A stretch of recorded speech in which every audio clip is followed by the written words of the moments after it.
다윗의 다시 드러난 다윗의 본성, 다시 드러난 다윗의 본성 제목입니다. 사람이 사는 것이 자신의 힘으로 사는 것 같지만 어느 순간 문득 멈추어 서서 돌이켜 볼 때 그 이상의 어떠한 손길이 있을 수 있겠구나, 이런 생각을 우리는 하게 되는 것이죠. 되돌아보면 어떻게 그런 상황들을 넘어서 여기까지 왔을까? 또 그때 그런 은혜가 있지 않았다면 오늘 내가 이 복을 누릴 수 있을까? 이런 여러 가지 생각들 속에서 어떤 우리가 살아가는 힘의 이상의 나를 돕는 손길이 있다는 것을 우리가 깨닫고 고백하게 되는 것이죠. 이것은 개인의 노력의 가치를 최소화시키려고 하는 것이 아닙니다. 다시 말해서 뭐가 도와주는 손이 있으니까 그냥 편안하게 살고 그렇게 애쓰지 않고 그저 되는 대로 살아도 된다는 것을 의미하는 것이 아니죠. 우리가 애쓰고 수고하고 당연히 해야 할 일들 잘 감당해 가는 것 당연히 존중해 주어야 하는 것이고, 또 그렇게 살아가는 사람들은 존중받는 것이 마땅하다고 할 수 있습니다. 하지만 복된 삶을 살려고 애를 쓰지만 그 이상의 어떤 것이 있어야 우리가 복을 누릴 수 있다는 사실을 깨닫게 되는 것 아니겠습니까? 성경의 역사 속에서 가장 복된 삶을 살았던 사람 중에 한 사람인 다윗이 자신의 인생을 정리해 가고 있습니다.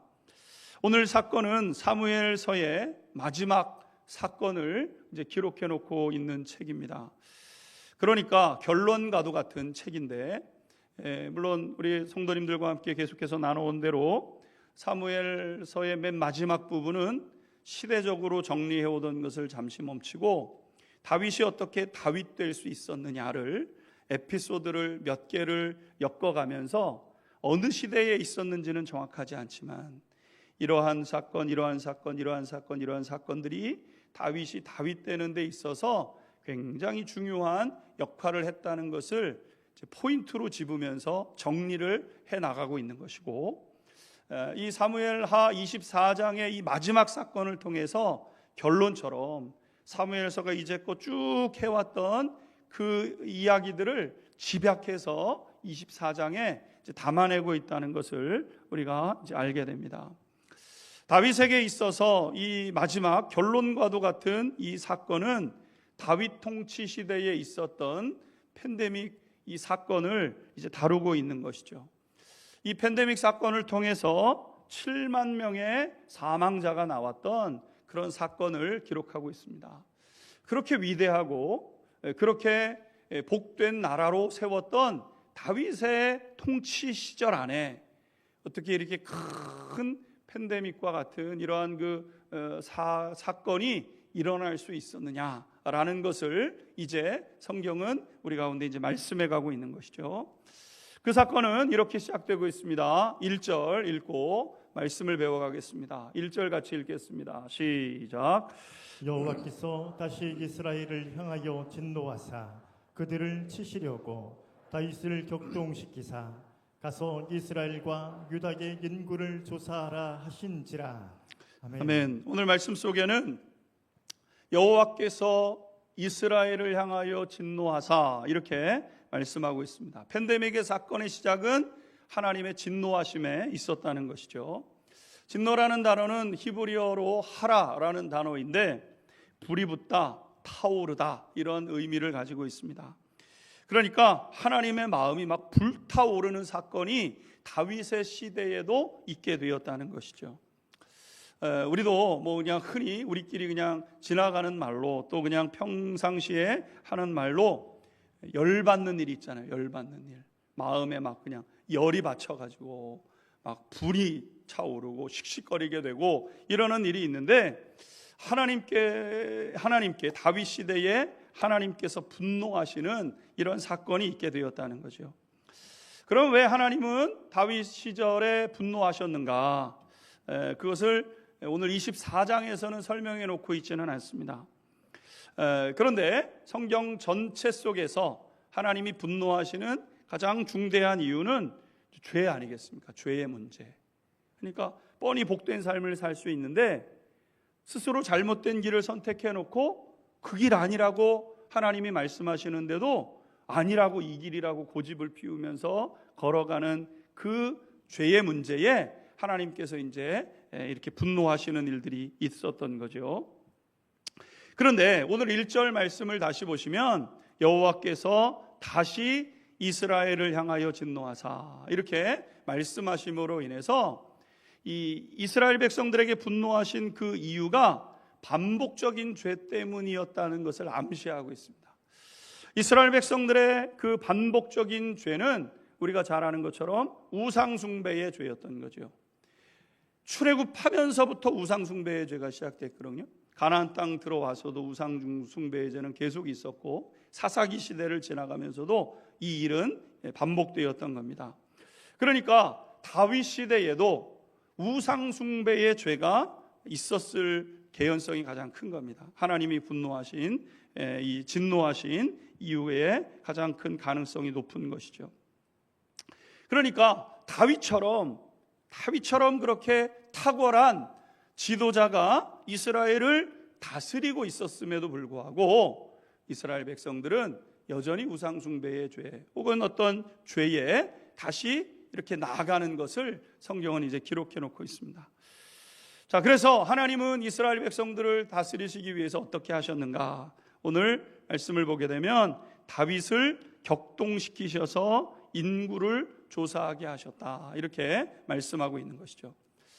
오늘 먼저 우리가 생각해 보게 되는 부분은 하나님께서 다윗을 격동시키셨다라는 이 부분입니다.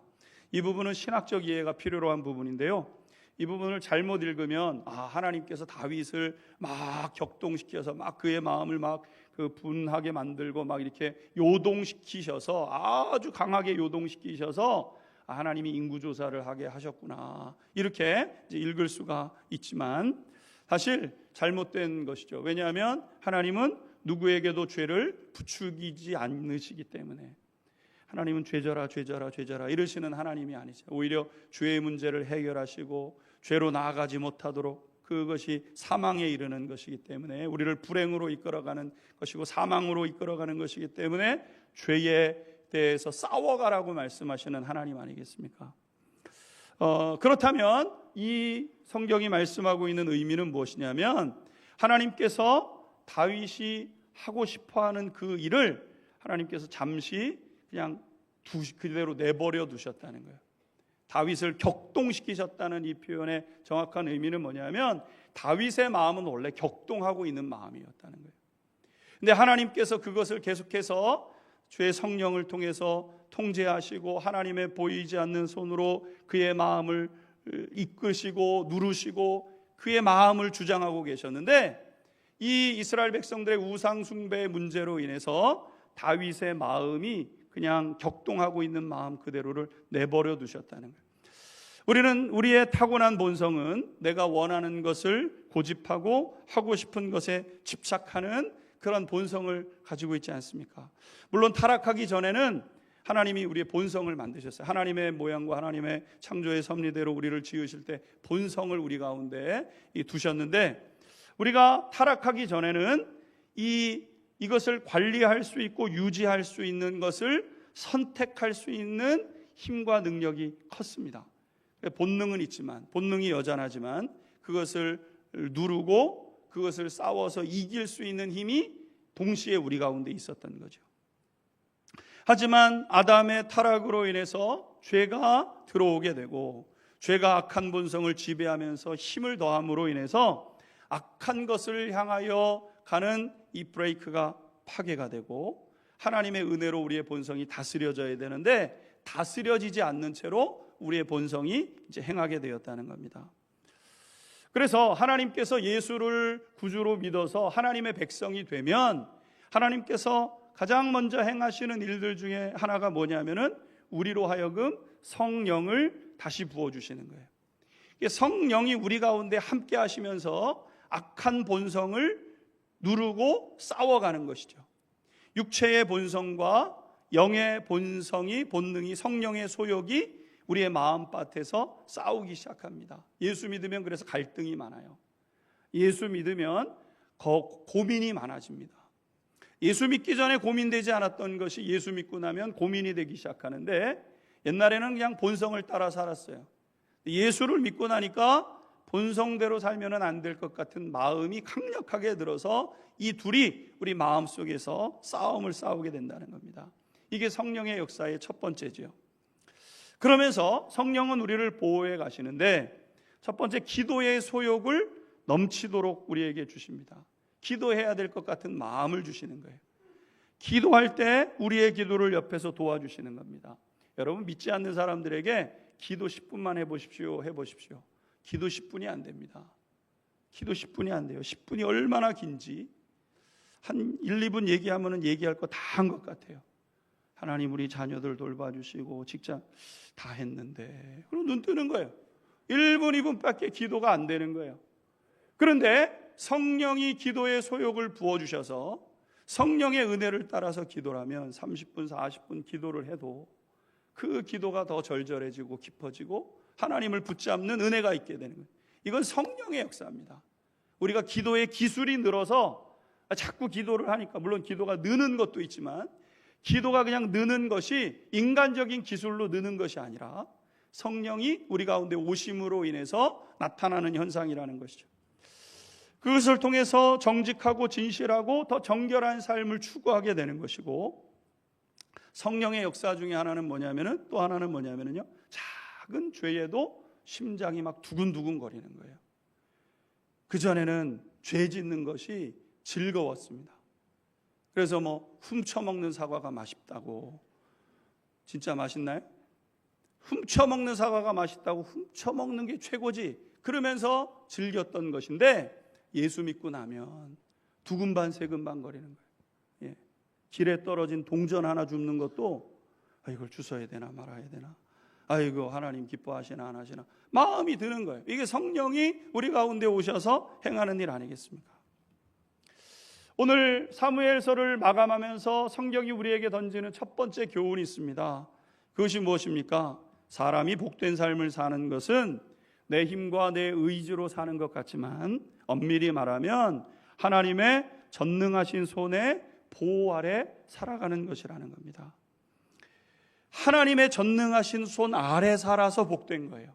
그게 누구의 삶이었냐면 다윗의 삶이었다는 거예요. 다윗이 이스라엘의 목동에서, 저 베들레헴 촌에서 목동으로 살다가 이스라엘의 가장 뛰어난 왕이 되는 목자가 됐어요. 여러분, 어떻게 그런 삶을 살았는가? 하나님의 손 아래 있었기 때문에 그가 그런 삶을 살았다는 거죠. 여러분, 자연법칙, 물리법칙이 당연한 것처럼 생각되지만, 그래서 우리가 지구가 하루에 한 바퀴, 이 큰 지구가 하루에 한 바퀴를 정확하게 돌지 않습니까? 24시간 만에 한 바퀴를 도는데, 여러분 1초도 빨라지지도 않고 1초도 느려지지 않잖아요. 이게 그냥 자연이 그런가 보다. 여러분, 정말 자연이 그런 겁니까? 여러분, 우리가 서울에서부터 부산까지 차를 몰고 가면 100km로 달리면은 100km로 쭉 서울에서부터 우리 부산까지 그대로 달릴 수 있어요? 없습니다. 101km가 되기도 하고 99km가 되기도 하고, 여러분 그렇게 달려가는 거지. 근데 이 대자연의 우주 만물의 이 법칙이 창조의 법칙인데, 정확하게 24시간에 한 번 딱 돌아요. 빨라지지 않습니다. 느려지는 게 없어요. 이렇게 큰 지구가. 여러분, 하나님이 창조하시면서 창조의 법칙으로 그렇게 두셨어요. 하나님이 질서를 부여하셨어요. 왜? 질서 속에 안정감이 생겨나고, 안정감 속에서 생명이 번성하기 때문에. 생명이 번영할 수 있는 것은 안정감 속에서 번영하기 때문에 그렇게 하는 거죠. 그러니까 하나님의 손이 붙잡고 계시는 거예요. 이런 하나님의 손길 안에 인생이 머무는 것은, 그것이 복된 것입니다. 여러분, 우리가 하나님의 손 안에서 손해를 보더라도 죄를 짓는 것이 싫고 멀리할 때 그것이 복이 되는 거예요. 왜냐하면 그것이 손해를 보는 것이 아니라, 죄 때문에 잠시 눈을 감고 이익을 보는 것 같지만, 그것이 반드시 시간이 지나고 나면 더 큰 고통이 돼서 내게 돌아오는 것을 알기 때문에 하나님은 그의 손으로 우리를 붙잡고 계시는 거예요. 그런데 오늘 다윗의 인생이 그렇게 때마다 시마다 하나님의 손 아래서, 그가 17살에 그 기름 부으심을 받고 성령의 충만함을 받아가지고 무슨 일이 있으면은 하나님을 앞세우고 하나님과 더불어서 믿음의 여정을 걸어가고 있었던 다윗이 통치하는 시간에 그 하나님의 임재하심이 사라져버린 겁니다. 하나님의 돕는 손길이 떠나신 거예요. 그가 그 마음속에 하기를 원하는 것을 그냥 하나님이 내버려 두실 수밖에 없는 상황이 되고 자기 마음대로 하게 되었다는 거죠. 그랬더니 어마어마한 일들이 일어나게 되었다는 거예요. 이것을 더 분명히 말씀하고 있는 성경 구절은 로마서에 있습니다. 로마서 1장 28절 29절에 이렇게 사도 바울은 말씀하고 있습니다. 같이 한번 읽겠습니다. 시작. 또한 그들이 마음에 하나님 두기를 싫어하며 하나님께서 그들을 그 상실한 마음대로 내버려 두사 합당하지 못한 일을 하게 하셨으니 곧 모든 불의, 조악, 탐욕, 악의가 가득한 자요 시기, 살인, 분쟁, 사기, 악독이 가득한 자요 수근수근하는 자요. 아멘. 로마서 말씀을 보게 되면 그들을 그 상실한 마음대로 내버려 두셨다. 이렇게 28절 중반절에 말씀하고 있어요.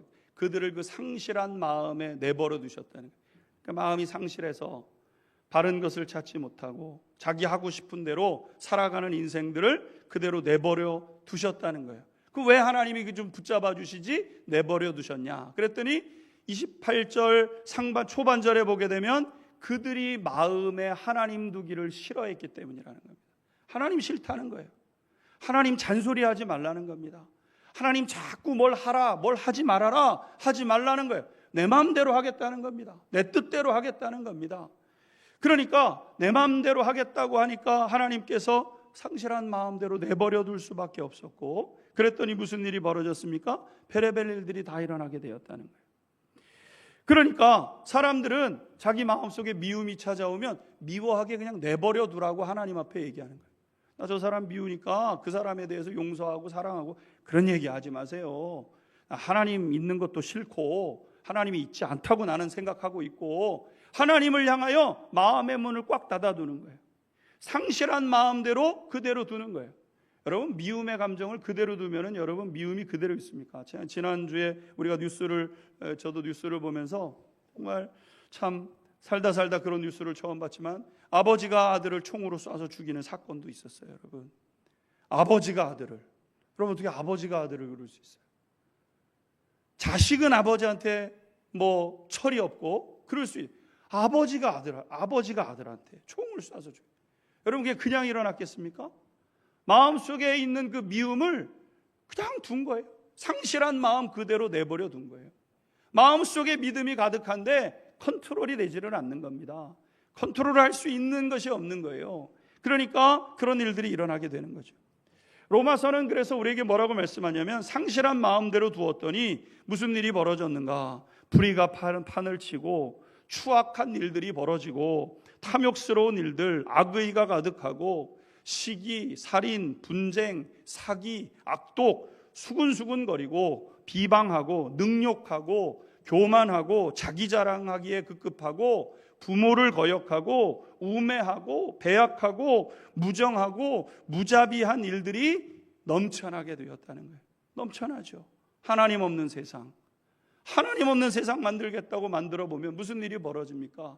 죄악으로 꽉 차 있는 세상, 여러분 그런 일들이 벌어지는 거죠. 그래서 우리가 기억해야 될 중대한 사실이 뭡니까? 하나님의 손길 아래에 있는 것이 복이라는 거예요.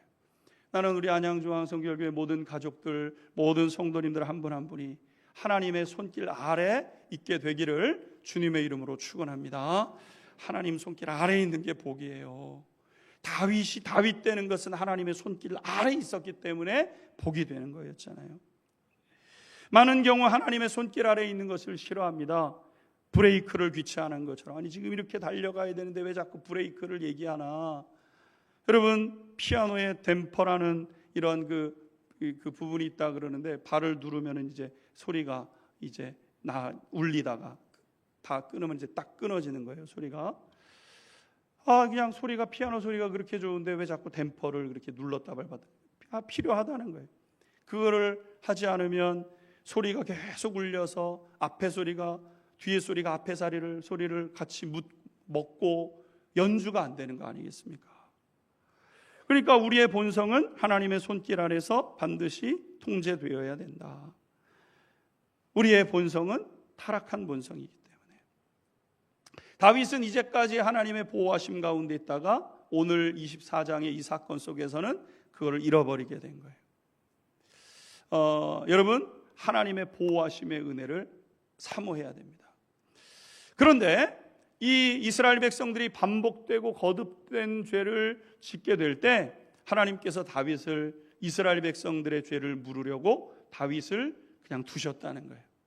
그랬더니 다윗이 자기의 욕망을 따라 행하게 되었다는 겁니다. 그것이 무엇이냐면 2절에 나타나는 인구조사입니다. 2절 같이 읽도록 하겠습니다. 시작. 이에 왕이 그 곁에 있는 군사령관 요압에게 이르되 너는 이스라엘 모든 지파 가운데로 다니며 이제 단에서부터 브엘세바까지 인구를 조사하여 백성의 수를 내게 보고하라 하니. 아멘. 다윗이 요압에게 모든 지파들에게 조사를 해가지고 그 싸움에 나갈 수 있는 사람들을 이제 조사하라고 이야기를 한 겁니다. 인구조사는 자신의 힘을 가늠해 보는 잣대가 되는데 문제가 생깁니다. 항상 인구조사를 하면 문제가 꼭 생겨요. 무슨 문제가 생기냐면 인구조사를 했는데 내가 생각했던 것보다 그것이 적으면 마음이 불편한 겁니다. 이게 더 돼야 되는데 내가 그게 아니었었구나. 자기 자신한테 실망을 하게 되죠. 더 많아지면 으쓱거리게 됩니다. 한번 해볼 만하네. 무슨 일이 있으면 여기에 점점 하나님이 이제 뒤에 밀리시는 거예요. 그래서 성경에 보게 되면 인구조사는 굉장히 정확한 타이밍에만 하나님께서 이제 허락하시는 거예요. 근데 다윗이 지금 그것을 이제 행하게 됐죠. 이 마음을, 다윗의 이 교만한 마음의 동기에 의한 인구조사였다는 것을 9절에 보게 되면 설명을 하고 있습니다. 9절 같이 한번 읽겠습니다. 9절 시작. 요압이 백성의 수를 왕께 보고하니 곧 이스라엘에서 칼을 빼는 담대한 자가 80만 명이요 유다 사람이 50만 명이었더라. 아멘. 인구조사를 마치고 다윗에게 보고를 하는데 그 보고를 해보니까 북이스라엘의 10개 지파의 사람들의 그 전쟁을 할 수 있는 사람의 수가 80만 명이고 유다 지파에 50만 명이 있었다는 거예요. 130만 명. 많았죠. 굉장히 많은 수입니다. 이 다윗이, 근데 여기에서 성경이 정확하게 표현하는 것은 무엇이냐면은 이 표현에 칼을 빼는 담대한 자가 이스라엘의 80만 명, 유다의 50만 명, 이렇게 설명을 하고 있어요. 단순히 인구조사에 그동안은 장정이라는 단어로 설명을 하는데 오늘 본문에는 칼을 빼는 자라는 겁니다. 칼 빼고 싸우라 그러면 싸울 수 있는 사람이 130만 명이나 됐다는 거예요. 다윗이 뭐예요? 내가 이렇게 보면 내가 어느 정도 힘이 있는 것 같은데 늘 마음속에 그 생각을 하고 있었다는 거예요. 그래서 그걸 조사를 하게 한 거예요. 그렇지, 130만 명이나 나한테 있는 거지. 내 힘이 130만 명이나 되는 거지. 이렇게 다윗의 마음이 생기게 되었다는 겁니다. 그런데 다윗의 마음의 동기는 자기 자랑에 있어요. 내가 이 나라를 이렇게 세웠지. 내가 130만 명이나, 지금도 나가서 싸우면 130만 명이 나와 함께 싸울 수 있지. 다윗은 그거를 생각하고 있는 거 아니겠습니까? 그런데 이것은 다윗다운 행동이 아니었습니다. 다윗은 늘 하나님 앞에 겸손하고 하나님 앞에 눈물을 흘리고 하나님 앞에 나는 부족하고 나는 연약하다고 고백하던 사람이죠. 다윗의 시편을 읽어보면은 나는 가난하고 부족하고 나는 죄인이고 하나님 나는 가장 부족하고 미천한 자고, 다윗의 고백은 늘 그렇거든요. 그런 모습 때문에 주변에 있는 신하들도 다윗을 신뢰하고 다윗을 따랐던 이유거든요. 내가 왕이다 이렇게 하시, 다윗의 성품 자체가 그러질 않았어요. 근데 오늘 지금 이 사건 속에는 다윗이 뭔가 으쓱거리는 것이 있었다는 거죠.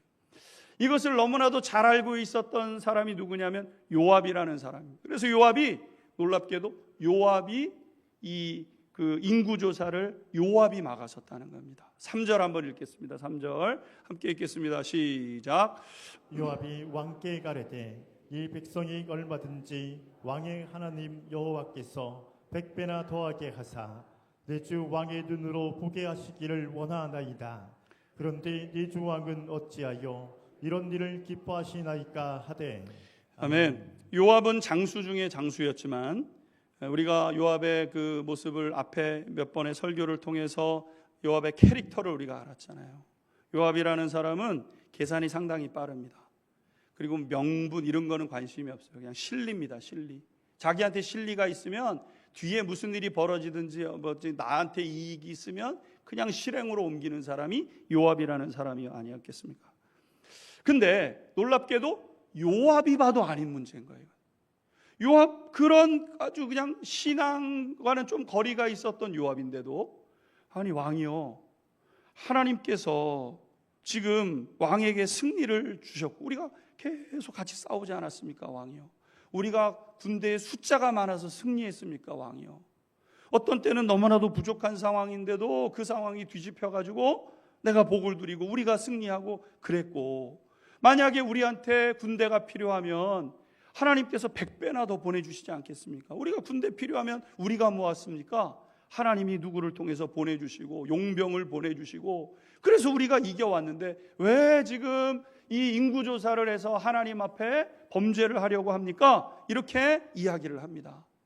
근데 다윗이요, 놀랍게도 그 얘기를 듣지 않고 빨리 가서 빨리 이 인구조사를 통해서 이 사람들의 군사들의 숫자를 빨리 내놓으라고 이야기를 하게 됐다는 거예요. 여러분, 오히려 다윗의 귀는 그의 말을 듣지 못했다는 겁니다. 그러니까 귀가 열려 있었는데 못 들은 거예요. 여러분, 우리가 한 가지 배우게 되죠. 하나님의 손이 떠나면은요, 들리던 귀가 막히고 보이던 눈이 닫히게 된다는 거예요. 하나님의 손이 떠나면 그렇게 됩니다. 그러니까 들어야 될 얘기 그럼요, 안 듣는 겁니다. 못 듣는 거예요. 들어야 사는 얘기인데 못 듣는 거예요. 예수님께서 그 이스라엘 백성들을 향하여 귀 있는 자는 들을지어다. 귀가 있어서 들어야 되는데 이게 나를 살라고 하는 얘기구나. 내가 이 얘기를 아프지만 들어야 되겠구나. 아픈 얘기라도 듣고 살아야 되는데 안 듣는 겁니다. 안 듣기로 결정을 한 거예요. 여러분, 우리는 눈을 뜨고 다닌다고 다 보는 것도 아니고 귀를 열고 다닌다고 다 듣는 것도 아닌 것 아니겠습니까? 꼭 보아야 할 것만 보고 꼭 들어야 할 것만 들어야 복된 사람이 되는 건데, 그렇죠? 우리가 세상을 살면은 또 다 보이면은 안 됩니다. 다 들어도 안 됩니다. 꼭 들어야 될 것만 들어야 돼요. 그러니까 우리가 이제 선조들이 우리 그 속담으로 이런 얘기를 하잖아요. 아는 것이 힘이다. 아는 것이 힘이에요. 부지런히 알아야 돼요. 근데 또 모르는 게 약이다. 또 이래요. 아니, 방금 전에 알라고 그래가지고 뭐 이것도 알아야 되고 남편 행적을 다 알아야 되고 뭐 애들 행적 다 알아야 되고 다 알아야 그게 복된 줄 알고 다 조사를 하고 하는데 또 뭐예요? 모르는 게 약이다. 몰라야 되는 것도 있는 거예요. 근데 살다 보니까 그렇더라고요. 본다고 다 보고 다니면 안 돼요. 어떤 거는 때로는 못 보고 그냥 슬쩍 넘어갈 때 은혜도 있는 거예요.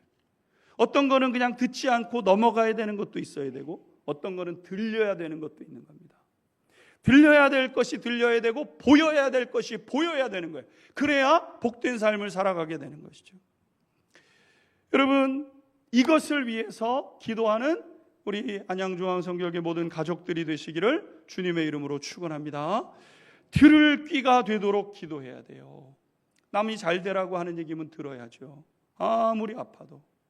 그리고 그냥 남들이 그냥 괜히 자기 배설하는 것처럼 그냥 욕하고 놀아다니고 안 들어도 돼요, 여러분. 그거는. 그러니까 하나님 앞에서 우리가 듣고 해야 된다는 것이죠. 여러분, 우리에게 있어서 오늘 깨닫게 되는 게 뭡니까? 다윗이 여전히 연약한 사람이었다는 거잖아요. 다윗이 자기 의지로 기도하고 뭘 해가지고 다윗이 복받은 것이 아니라 하나님의 손이 그를 꼭 붙잡고 계셔서 다윗이 하고 싶은 거 하지 않고 그리고 살아왔던 거예요. 다윗의 이 드러난 본성들, 근데 그게 한번 툭 튀어나와서 밧세바와 죄를 범하고 그 고생을 했잖아요. 근데 또 하나님이 그런 다윗을 계속 다스리고 그를 붙잡고 계시면서 다윗을 복된 삶으로 세운 것 아니겠습니까? 다윗이 위대한 삶을 살 수 있었던 것은 하나님의 손길 때문이었다. 사무엘서는 다윗의 인생을 정리해 가면서 다윗이 위대한 사람 맞지만 그가 진짜 위대한 삶을 살 수 있었던 것은 하나님의 손길 아니었냐, 이것을 말씀하고 있는 거예요. 여러분, 우리는 이것이 하나님의 은혜임을 기억하고, 이 은혜는 누구한테 부어진다고요? 하나님을 사랑하는 자. 하나님은 자기를 존중하는 자를 존중해 주시고 하나님을 멸시하는 사람은 경멸하신다 그랬잖아요. 하나님을 사랑함, 다윗처럼 하나님을 사랑하는 것을 힘으로 삼고 그 은혜를 빼앗기지 않는 우리 안양중학교의 성도님들 되시기를 주님의 이름으로 축원합니다. 우리 같이 기도하겠습니다. 사무엘서를 마무리해 가면서 이제 한 번 남은 이 다윗의 인생을 배우는데, 다시 다윗의 본성이 드러났잖아요.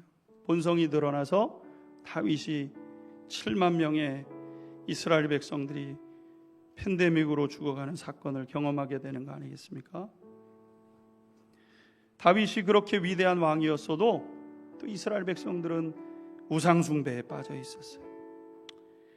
여러분, 우리의 죄를 하나님 앞에 돌이키고 하나님만이 우리를 복되게 하시는 하나님이시기에 하나님의 손으로 나를 인도해 주시고 하나님의 손으로 나를 붙잡아 주시고 우리 민족을 붙잡아 주시고 하나님의 그 선하신 손길 아래 우리의 가정을 붙잡아 달라고, 교회를 붙잡아 달라고, 우리 시간 다 같이 말씀 기억하면서 주여 세 번 부르고 한 목소리로 기도 올리겠습니다.